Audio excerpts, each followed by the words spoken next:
tarde, boa noite, galera. Mais uma vez com a mesma roupa, com a mesma touca, estamos aí gravando. Já tô cansado, mas vamos ver. Hebreus 4, nós passamos passei um ano estudando esse livro. É um livro da hora.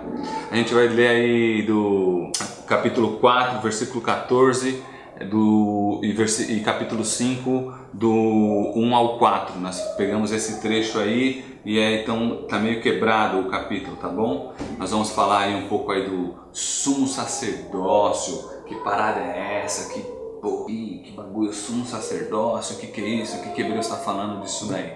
Vamos lá, vamos para a leitura. Pois a Jesus, o Filho de Deus, como grande sumo sacerdote que penetrou os céus, conservemos firmes a nossa confissão, porque não temos sumo sacerdote que não possa compadecer-se das nossas fraquezas. Antes foi ele tentado em todas as coisas à nossa semelhança, mas sem pecado. Acheguemo-nos, portanto, confiadamente junto ao trono da graça, a fim de recebermos misericórdias e acharmos graça para socorro em ocasião oportuna. Que todo sumo sacerdote, sendo tomado dentre os homens, é constituído nas coisas concernentes a Deus, a favor dos homens, para oferecer tanto dons como sacrifícios pelos pecados.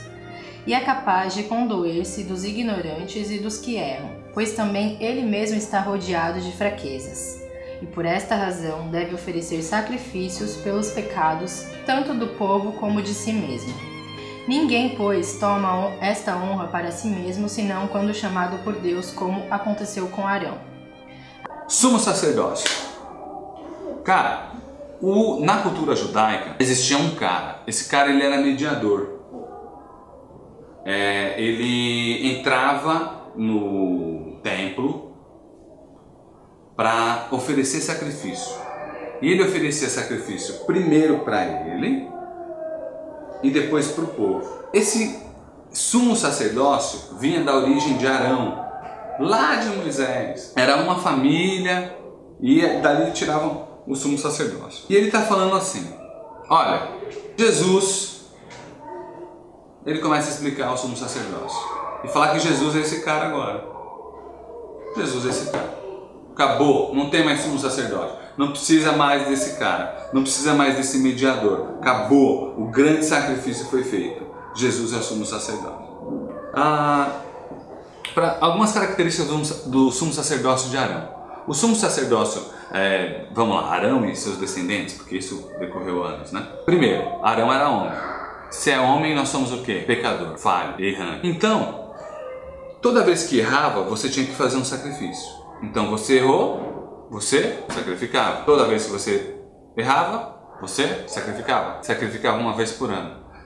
Esse sacrifício, ele não era para pecados intencionais. Ele só era para pecados não intencionais. O que é isso? Por exemplo, puta, errei, mas não queria errar, não fiz de intenção. Se você pecasse intencionalmente, não tinha perdão. A condenação era a morte, você era apedrejado. Por exemplo, a mulher que foi pega em adultério, que foi levada diante de Jesus. A lei mandava apedrejar essa mulher. O adultério não é um pecado? Se o adultério é um pecado, por que ela tinha que morrer? Ela não podia sacrificar e aí o sacrifício perdoaria o pecado dela? Não, porque o sacrifício era apenas para pecados que fossem feitos não intencionais. Esse era o sacrifício de Arão. Esse era o sumo sacerdócio de Arão. O sumo sacerdócio em Cristo, primeiro, Jesus. Ele era sem pecado. Ele não tinha pecado. Ele não precisava sacrificar por si só. Então, o sacrifício dele é genuíno. Ele se sacrificou pelo outro. Porque se você se sacrificar por você mesmo, isso é fácil, mano. Isso qualquer um faz. A gente vai fazendo. Puta, o que eu tenho para fazer para ganhar dinheiro para mim? Vamos lá. Agora, você se sacrificar pelo outro, isso é bom. Isso é divino. Isso daí é nobre. Foi isso que Jesus fez. E esse sacrifício, ele não era transitório. Por que Jesus não tem que ficar morrendo o tempo todo? Porque uma vez morto, acabou. Foi feito. Anulou tudo. É o grande sacrifício. É o grande sacrifício. Então, o que o autor está querendo dizer? Cara, o sacrifício de Jesus é eterno. Eterno. Supremo. Então ele fala assim, o sacerdócio de Arão é inferior e o sacerdócio de Jesus é superior. Ele está quebrando com o judaísmo. Essa quebra, fala assim, cara, o judaísmo foi bom, foi lá, mas é a transição. Então ele falou de Moisés, falou de anjos, falou de... Agora ele está falando do sumo sacerdócio, que era uma instituição judaica muito forte, porque o judeu ele podia estar na diáspora mais longe, mais longa possível. Ele podia estar lá aqui no Brasil, ele tinha que voltar uma vez por ano para sacrificar no templo, né? E hoje o templo não existe mais, hoje o templo é apenas lá um muro, o muro das lamentações, os caras vão lá, choram e botam bilhetes no muro e tal. A gente tem agora aqui também o templo de Salomão, aqui em São Paulo, né, cara? Os caras fizeram um templo de Salomão, velho. Ai, meu Deus do céu, cara. Agnaldo, vem aqui, eu preciso bater em alguém, cara. Vem aqui, vem aqui. Eu preciso bater. Os caras fizeram um templo de Salomão, cara, aqui em São Paulo. Nada a ver, cara. Mano, nós somos sacerdócio. Acabou o templo, acabou tudo. Acabou o sacrifício, cara. Fechou, Jesus completou tudo. E isso é uma pancada para o judeu, principalmente para a igreja hebraica. O cara não volta para o judaísmo está ultrapassado. Acabou. Jesus Cristo veio, o sumo sacerdócio dele já completou tudo, é eterno. Aí começa, né? Tomado dentre os homens, para os homens, escolhido por Deus, mediador entre os homens e Deus. Por quê? Por compaixão do ser humano. Cara, como Hebreus é lindo. Por compaixão do ser humano. É por isso. Toda essa figura do sacerdócio, de perdoar pecados, de salvação, para quê? Para quê? Cara, para perdoar pecados, porque Jesus teve compaixão da humanidade. Aí você me pergunta, por que acontece tudo isso? Se Deus sabia de tudo, por que o homem teve que pecar então? Se Deus sabia de tudo, ele sabia que o homem ia pecar? Sabia. Deus sabia que o homem ia pecar. Mas então, por que todo esse sangue tem que ser derramado, Bruno? Por que Deus fez tudo isso? Cara, é simples. Porque só tem um jeito de ser ser humano, que foi esse jeito que Deus fez. Porque se Deus não tivesse feito o ser humano desse jeito, ele ia fazer robô. E para fazer robô não precisa de Deus, a gente mesmo faz robô. Então, eu paro para pensar nessa questão da eternidade, nessa questão da mediação. Porque as pessoas viajam nisso, começam a mediar. Hoje as pessoas mediam entre pastores. O pastor, a gente começou a terceirizar toda a parada com Deus. Então, o pastor é meu mediador, o santo é meu mediador, a religião é meu mediador, esse copo aqui é meu mediador entre eu e Deus. Cara, o seu mediador entre Deus é Jesus. E Hebreus está falando isso. Cara, ele é o sumo sacerdócio. Você vai adentrar por causa dele. Você vai adentrar por causa dele. Ele vai ser o seu mediador. Mano, acabou. Fechou. Ponto final. É isso. É isso que Hebreus está querendo dizer. Cara, não existe mediação. Não existe. A mediação é Jesus. Então, não existe mediador. Não adianta, cara. É isso que o texto está falando. Acabou. Aquilo era transitório.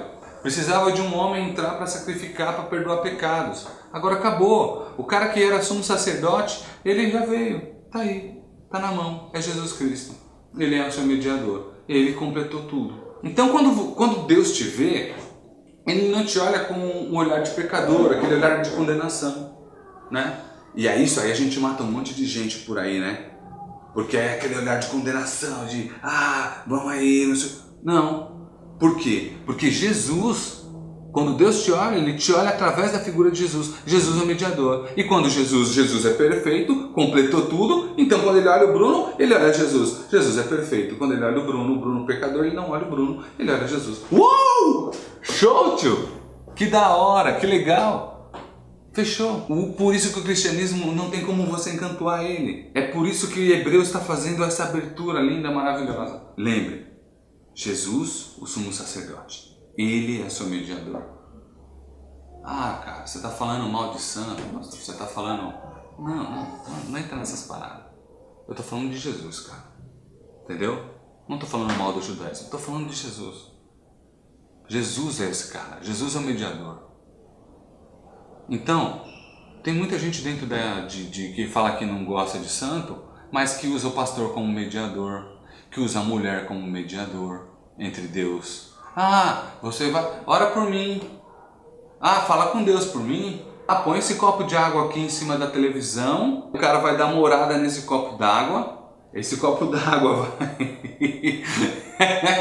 Vem cá, eu preciso bater em alguém de novo, cara. Vem cá, eu preciso bater em alguém de novo. Aí o cara pega o copo d'água, dá morada, dá o copo d'água e, meu, tipo, tom, e o bagulho, uou! Tipo, meu, Jesus, cara! Jesus é o mediador! Dá vontade de falar palavrão. Não pode, né? Não é legal. Jesus é o mediador, cara. Acabou. Não tem homem, não tem ninguém. Sabe? Isso muda a forma como você vai pra igreja.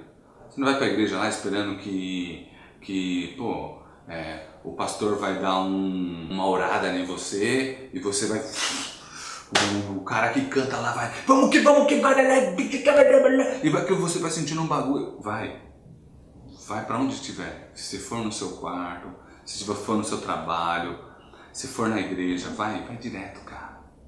Vai direto. Entra direto. Jesus é o mediador. Você pode falar com Deus diretamente, porque Jesus vai na sua frente sempre. Pode ir direto. Você não precisa de ninguém. Ah, mas pastor, eu não sou crente, cara. Eu não sou pastor. Eu não sei pregar, não sei orar. Eu não sei nada. Cara, vai direto. Vai direto. Você não precisa de pastor. Se tem uma lição que eu vou tirar, eu vou fazer um resumo. Se tem uma lição que você pode tirar desse trecho da Bíblia, é dizer assim, cara, eu não preciso de sumo sacerdócio mais. Eu não preciso de mediador. Eu não preciso de um pastor orando por mim. Eu não preciso de uma estrutura religiosa orando por mim.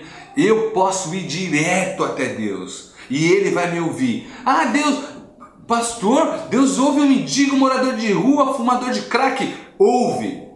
Se esse cara falar com ele, ele vai ouvir e eu vou dizer mais, vai responder. Deus fala com quem nem gosta de igreja. Fala. Ouve. E ele pode falar com Deus.